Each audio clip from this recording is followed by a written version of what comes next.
Bonjour et bienvenue pour cette quatrième vidéo que j'ai intitulée Quand la gourmandise rime avec santé. Avant de rentrer dans le vif du sujet, j'ai envie de vous demander qu'est-ce que vous avez pensé des premières vidéos si vous les avez regardées. Si vous ne les avez pas encore vues, je vous invite à aller les regarder. Elles sont disponibles sur notre page Facebook respective, donc de Être en son corps et l'optimise.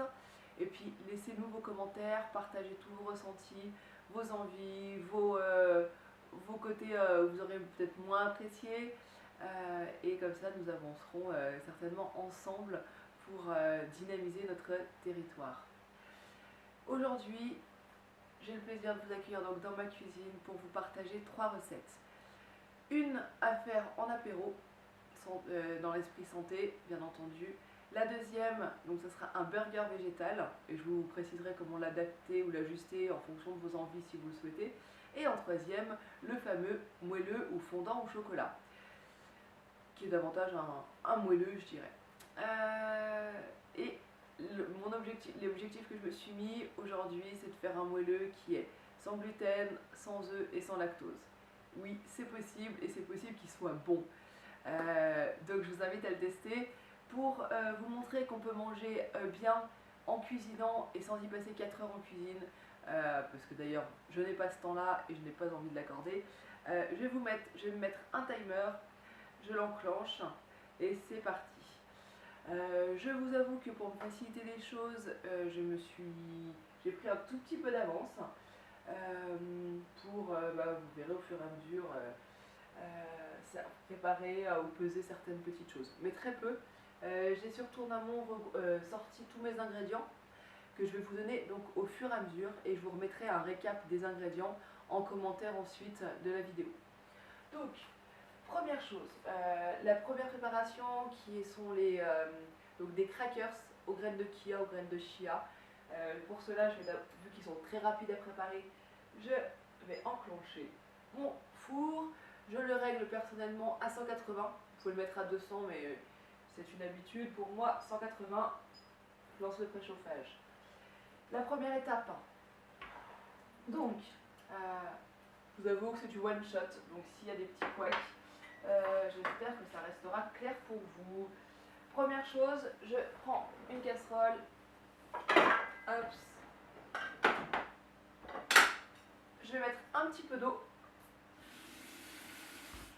Donc l'idée c'est de réaliser, moi je vais partir sur des crackers, de les faire pour 3 personnes, en sachant que ça va être accompagné de d'autres choses en apéritif. Donc je mets, on va dire là il y a à peu près 10-12 centilitres d'eau que je vais faire chauffer, tout simplement. À côté, j'ai mes graines de chia, je prononce kia, donc c'est C-H-I-A. Quels sont l'avantage et l'intérêt de ces graines? C'est que sur l'aspect technique, c'est un mucilagineux. Donc, au-delà de tous les nutriments que ça apporte à notre corps, eh bien, c'est une graine qui a la capacité de se gorger environ 50 fois de son poids en eau. Donc, ça protège quand on en mange, ça protège donc notre système digestif, ça facilite également la digestion. Si on est très réactif, ça peut être laxatif à consommer avec modération. Contrairement aux graines de lin, pour ceux qui connaissent également, la particularité des graines de lin, c'est que pour qu'elles soient assimilées par notre organisme, elles doivent être broyées. Donc l'utilisation est un petit peu différente, je dirais. C'est pour cela que je pars sur les graines de chia. C'est une graine qui n'apporte pas vraiment de goût, elle est toute petite.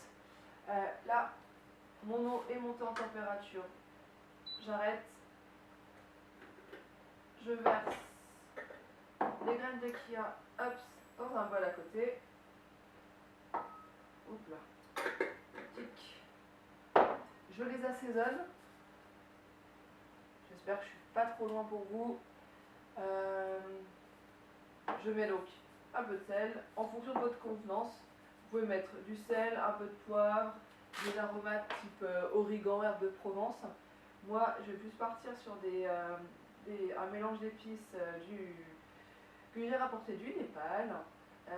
Donc il y a cumin, curcuma, c'est un curry également, le fameux curry masala. Voilà, pour ceux qui connaissent. Je vais mélanger donc, hop. Alors, à cause d'un petit problème de vidéo qui s'est arrêté, elle s'arrête constamment, donc une coupure. Et en attendant, donc j'ai étalé mes graines de Kia sur ma plaque. J'ai ajouté un petit peu d'huile de tournesol que j'ai appliquée au pinceau. Vous pouvez utiliser également donc, de l'huile d'olive, de l'huile de colza, de l'huile de lin également, ou une huile de votre convenance. Celle que je vous déconseille, c'est comme l'huile de noisette et l'huile de noix, qui donnerait un goût un peu trop prononcé. Mon four à sonner, hop, juste avant, j'enfourne, et c'est parti. Donc, hop, pour 12-13 minutes en fonction de l'épaisseur que vous avez donnée. Tic. Je règle à 12 pour moi et c'est parti. Deuxième recette, les burgers végétales. Hop. Pour faire simple, je suis partie moi sur des pains à burger prêts au pain complet. Donc je coupe mon burger en deux. Hop. Je viens y appliquer de la crème végétale, parce que vous l'aurez compris, ma démarche étant par ces vidéos d'éviter toutes les sources d'apport animal, donc par choix, d'actualité aussi, et puis par préférence, tout simplement. Donc la crème végétale sur les deux, sur le chapeau et sur le pain qui sera la base. Pour ma part, je ferai de la crème de noix de cajou, que j'utilise depuis quelques mois seulement. Je trouve assez sympa, ça ajoute une petite note différente de la crème de riz. Alors, comme vous pouvez le voir, donc la vidéo a choisi, enfin en tout cas mon support matériel a choisi de me faire des petites misères. Du coup, j'y ai remédié, j'ai changé les choses et vous avez un plan un petit peu différent d'avant. Mais je crois qu'il est plutôt même plus adapté. Donc, reprenons le burger. J'ai en attendant continué et je vais vous représenter les étapes. Donc après la crème végétale, j'ai choisi de mettre un petit peu de moutarde pour donner du goût en fonction de votre préférence et de l'intensité de la moutarde. Vous adaptez la quantité. J'ai ensuite coupé de fines lamelles d'oignon que je suis venue mettre sur la base au-dessus de la crème et de la moutarde. Pour ajouter ensuite un petit peu de carottes râpées. Hops. On commence à en trouver déjà à cette saison. J'ai continué donc en mettant une petite galette de céréales comme ceci. Assaisonnement brebis et piment d'Espelette. Galette de céréales, donc facile à utiliser.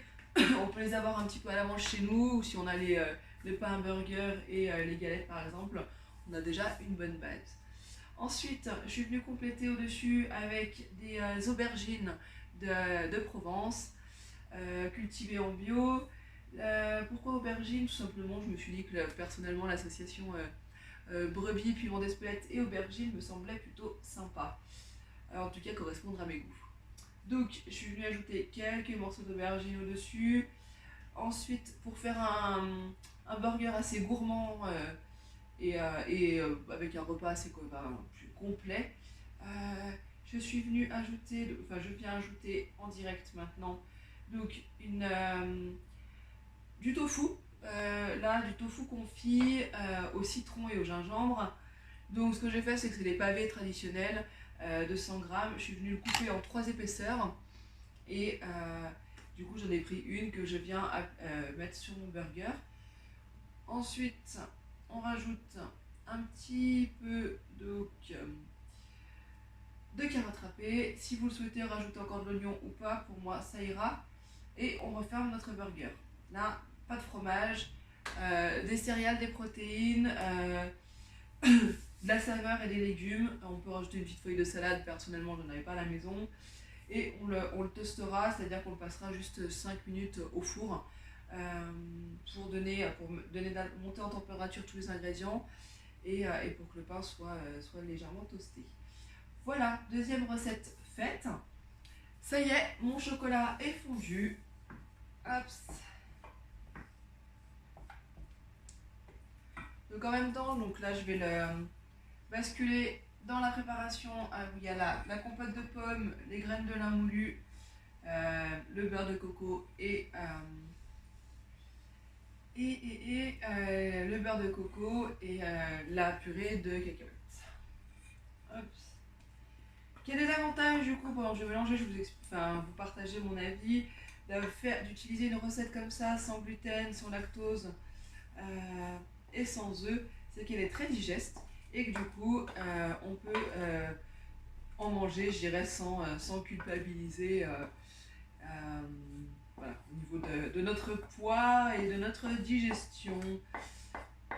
Une recette qui a du goût. En plus, pour les fans de chocolat, eh bien, on est sur la bonne recette, je dirais. Je parle en connaissance de cause. Tic.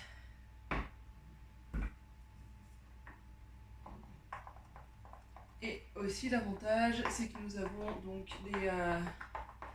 des fibres qui vont préserver notre système cardiovasculaire, favoriser le sentiment de satiété ainsi que la digestion.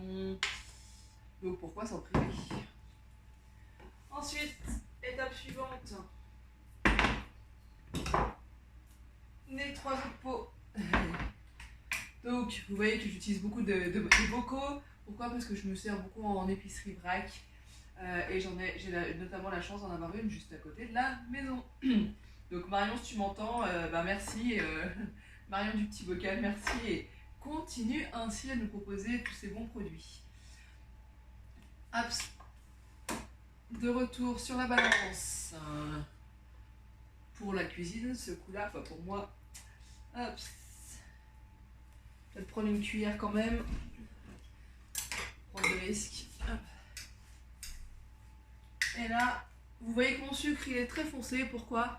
Parce que c'est du sucre complet. Voilà, ou Rapadura qui est une marque. Donc là, j'ai bien ma balance à 0. Je vais venir mettre, pour ma part, donc 40 grammes. Si vous utilisez du sucre roux traditionnel, montez à 50. Tout simplement, le Rapadura sucre particulièrement. Donc moi, je vais m'arrêter à 40. On vient mélanger à chaque fois.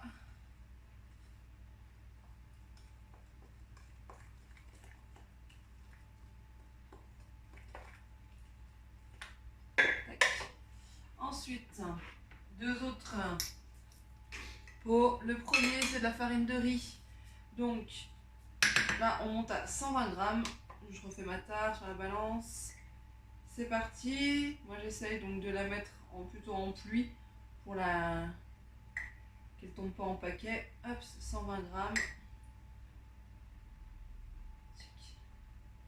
Je dirais qu'on a la tremblote.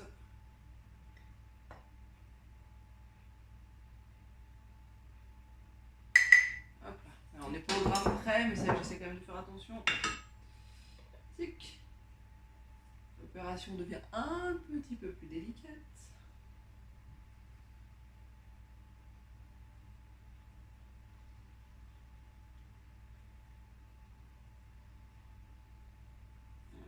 La preuve qu'elle est plus délicate, je me concentre et je ne parle plus. Hop, ça permet de prendre des notes ou de faire la recette en même temps. Tic. Et ensuite, donc moi mon four est réglé sur 180 degrés et je vais le faire cuire 25 à 30 minutes au niveau de mon gâteau. Hop. Je viens ajouter de la fécule de maïs ou de la fécule de pomme de terre. Je vais en mettre 40 grammes.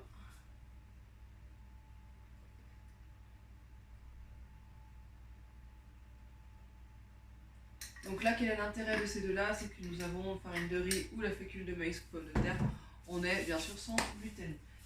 Pour pas mélanger 36 fois, je vais ajouter tout de suite la poudre à lever. Je vais en mettre l'équivalent d'un sachet si vous avez des sachets à la maison. Donc pour moi, c'est 11 grammes. Hop, des grands sachets.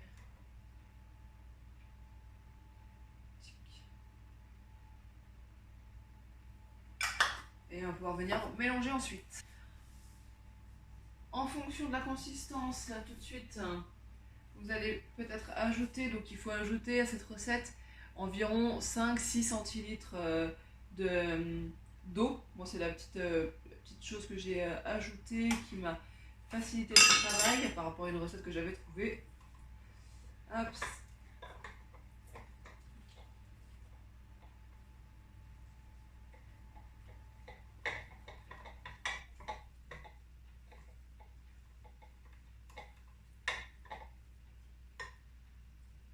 Je l'ajoute au fur et à mesure.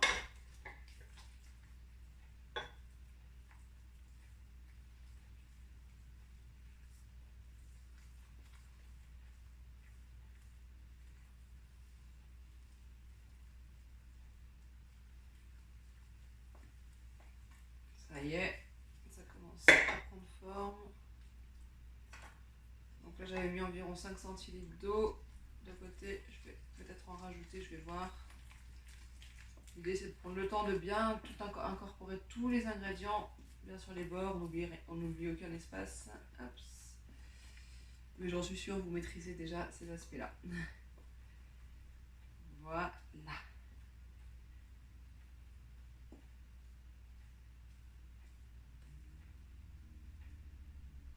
Ouais, j'y suis. Je vais verser du coup dans mon moule.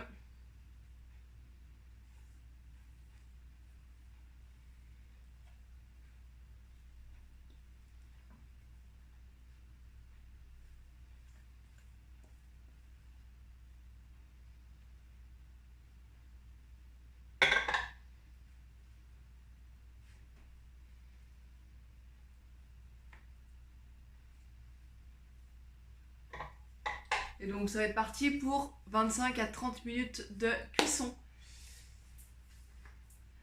Sur les 5 dernières minutes, je viendrai rajouter des amandes effilées pour le côté joli et le côté croquant.